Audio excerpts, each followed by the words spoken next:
friends, how are you? Well, once again here with your hungry heart. And today's topic, well, I love it because I'm here in the kitchen of my good friend Suda, and we are eating this delicious vegetarian meal. And so many times people ask me, hey, how can I become a vegetarian, or what are the benefits of eating more veggies and fruits? I have no idea how to cook. So that's our topic of today. Why become a vegetarian, or how can I add more veggies and fruits and beans to my everyday meal plan? And we might become vegetarians for different reasons. Maybe we were born to family, our culture, animal rights, health. I mean, there's so many reasons. And you know what? I've got the great pleasure to be here with Sudha Balagopal. And she is a yoga teacher for the past many years, 9 years, and practitioner. She has given the benefit of yoga to many groups, from college students to retirees.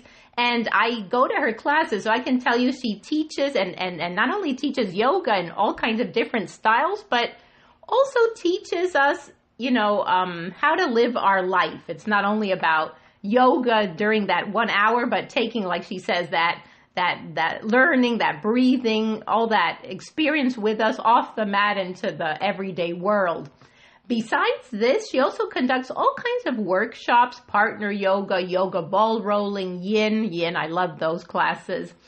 And even with all this, not only is she an amazing cook, and she's going to tell us all about her wonderful cooking, but she's a published author of 3 books of fiction, A New Dawn, which I highly recommend because I love that book. There Are 7 Notes, and Missing, and other short stories. If you guys want to find out more about her writing, at www.sudhabalagopal.com, and let me spell it for you. It is SUDHABALAGOPAL. So, Sudha, thank you so much for being with us. Well, thank you for having me. It's my pleasure.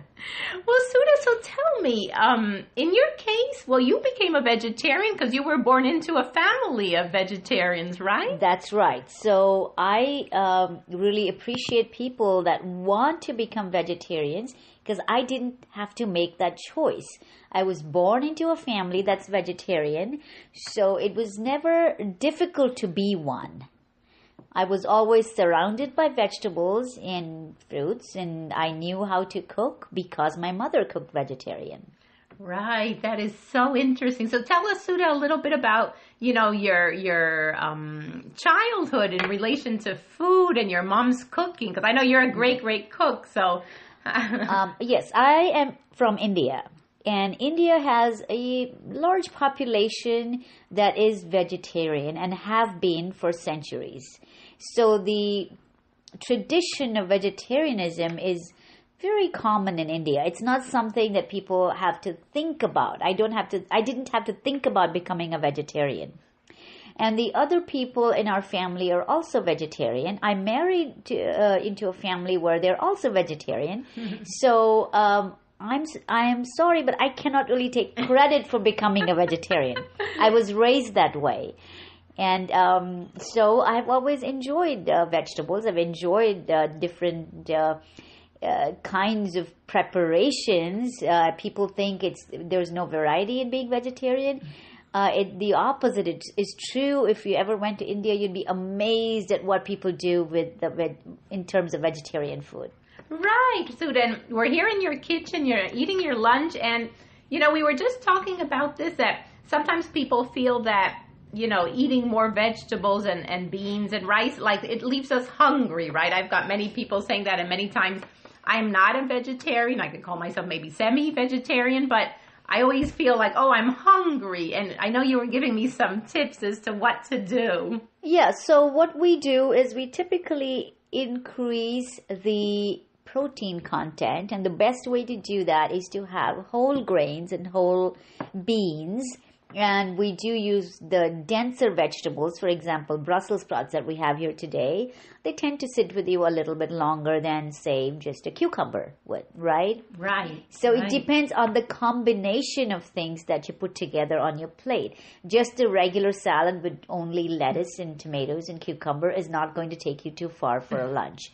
So you need, nuts and seeds that will kind of keep you full. Right. It has more fiber, which is something we're always saying, because with the people, right, especially here in the United States, doesn't matter where we're from, but we're always talking about, eat more fiber and also eat like a rainbow, right? Like Suda's dishes, they're all so colorful, right? You've got greens and browns and reds and, right, you've got the spices. I mean, you've got yellows, you've got, fresh produce from the garden if possible. So tell me, so what would be the benefits? People ask me, so what are the benefits of being a vegetarian or remaining a vegetarian if, we were born into a family? Okay. What do you feel, right? What are your personal, when you I speak made to it, others? yes, I did have the option. I mean, once I grew up and I was an adult, I was away from my parents' home. Nobody told me I had to be a vegetarian. It's not as if I did it for religious reasons. It's not as if somebody thrust it down my throat. It was my choice. Right. And I decided that I'm not sure I want to kill an animal to eat it. And especially when I have so much variety, I have so many other things that I can eat. I never feel deprived. So that's why I chose to be a vegetarian. So what are the benefits? I'm not sure I can identify them because it was not as if there's a before and after for me. It's all been, this is the way I have been. But I do believe overall that vegetarians are healthier simply because you get a huge variety of nutrients from the different vegetables. Also, I believe you're kinder to the environment. So that's the other reason why, I would recommend. And of course, every doctor you go to now tells you to eat 5 a day. It's not as if for medical reasons they tell you, it's good. I'm not advocating vegetarianism in the sense that, okay, give up everything you're doing right now and switch and, or else you have dire consequences. Certainly not.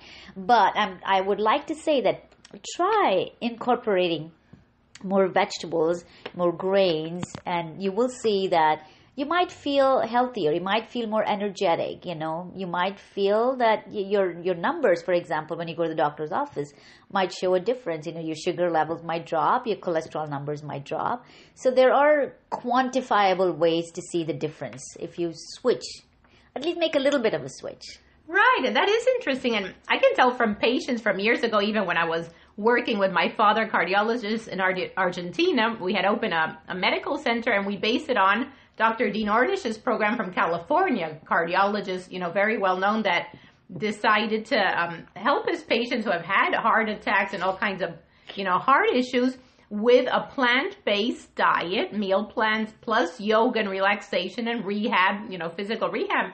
And we saw amazing results with our patients, right? From losing weight to, like you're saying, increased energy to their heart, just working much better, low blood pressure. If they had diabetes, it was regulated with all the fiber they were eating. So even people tell me here, like their skin, they feel their skin is better, yes. Right, skin is better, right? Less depression, anxiety. I mean, it goes all the way to your brain. It's like we say, a mind and body thing.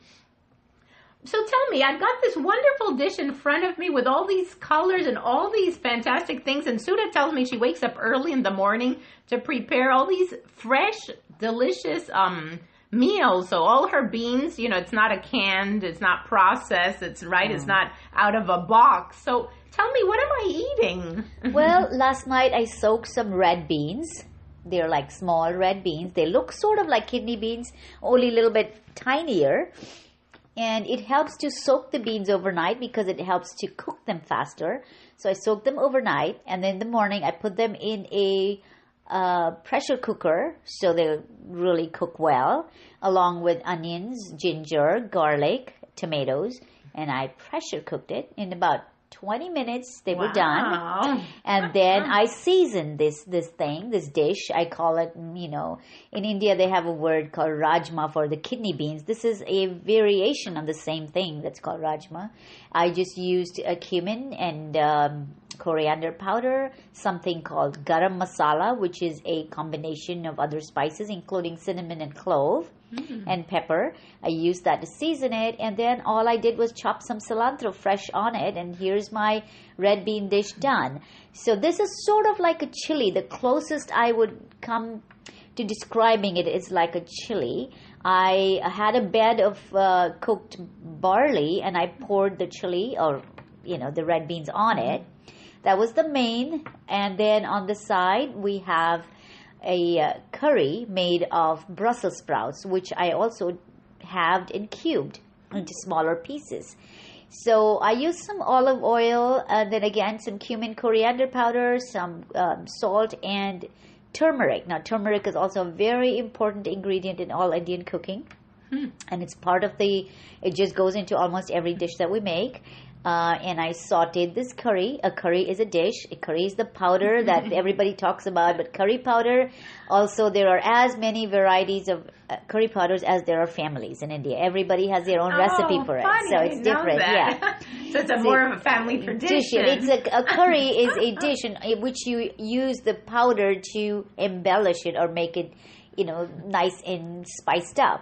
So we have the chili, I shouldn't call it chili, the red beans and barley, and we have the green Brussels sprouts, and we also use yogurt with every meal.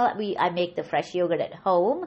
It's we warm the milk in the microwave and then use a starter to set the yogurt. Yogurt is very important because of the probiotics and also the protein.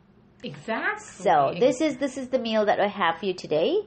The one dish I did not mention is a salad made of peanuts. Oh yeah, that's one of my favorites. You guys have to try this. So listen, have a paper ready because I love her peanut salad. So I had half a chopped up red onion and 2 tomatoes. I added lots of lemon, some cilantro, and then I threw in dry roasted peanuts, Planters peanuts, into that dish. And of course, everything gets embellished or decorated with coriander leaves because they look so pretty against the red of the tomatoes. And the spice that I used for this is called chaat masala. It's available in the Indian stores, and again, it's a mixture of powders that a particular makes the salad really sing. Yes. So, Sudha, just this, this is just amazing regarding, like the nutritional value of all we're eating, because we're speaking about Brussels sprouts with all the antioxidants, phytonutrients, anti-inflammatory with turmeric, right, and all these other spices. You're high in fiber and protein with your beans. Barley has fiber, it's a whole grain. The yogurt with what they call the good friendly bacteria, right, for your gut health. So it's really complete. We've got our carbs, our proteins, our healthy fats. You've used olive oil. Yes, I have. Exactly. So and it doesn't even, and those delicious peanuts. And I also like the texture because you've got like peanuts, that crunchiness. The crunchiness, exactly. Right? And then you've got, like you're saying, people think vegetarian, eat a salad and you're starved 5 minutes after, right? No, you will be pretty full for a few hours with this if, Right. And because of that high fiber, beans are so high in fiber, like half a cup cooked beans has, depending, 8 to 12 grams of fiber. So you guys are going to be so full for, like you say, many hours. Your sugar levels are maintained. Your cholesterol goes down. You feel with energy, versus a salad that's just, a salad will kind of drop you after a while. After the first hour, when the lettuce is gone, you're hungry, yes. Exactly. So tell us, Sudha, tips for a beginner, on their journey. What, we see so much that people are eating so much processed foods, high fat, high sugar, high salt. What would you recommend, a mini goal for someone who just wants to begin? A mini goal would be, first and foremost, keep it simple.